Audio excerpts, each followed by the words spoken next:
Hi అండి, అందరికీ నమస్కారం అండి. ఫ్రెండ్స్, ఇప్పుడు అందిన వార్త. ఇక ఏప్రిల్ 1 నుంచి ఆన్లైన్ పేమెంట్లలో మార్పులు. ఇక ఆర్బీఐ కూడా కొత్త రూల్స్ అంటూ అప్డేట్ అయితే రావడం జరిగిందండి.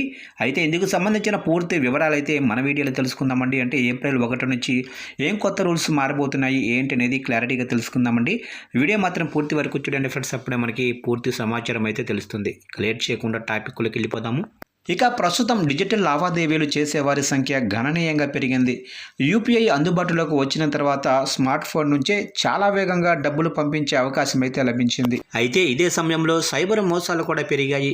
ఈ క్రమంలో ఆన్లైన్ పేమెంట్లను మరింత సురక్షితంగా మార్చేందుకు reserve bank of India RBI కొత్త నిబంధనలను తీసుకొచ్చింది.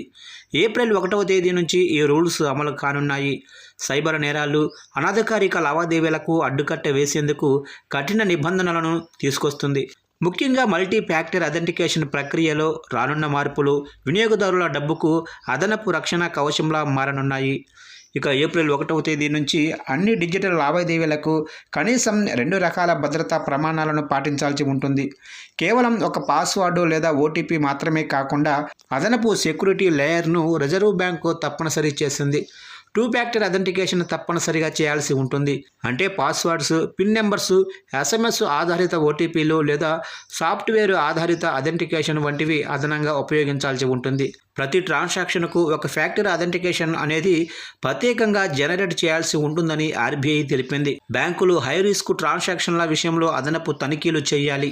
ఇక కొత్త రూల్స్ ప్రకారం వినియోగదారుడికి తెలిసిన విషయం పాస్వర్డ్ లేదా పిన్, ఓటీపీ లేదా కార్డు, బయోమెట్రిక్ లేదా ఫింగర్ ప్రింట్ వంటి ఈ మూడింటిల్లో కనీసం 2 అంశాలను ధృవీకరించాల్సి ఉంటుంది. పెరుగుతున్న ఫిషింగ్, ఆన్లైన్ మోసాల నుంచి సామాన్యులను రక్షించేందుకు ఈ కఠిన నిబంధనలు రూపొందించారు.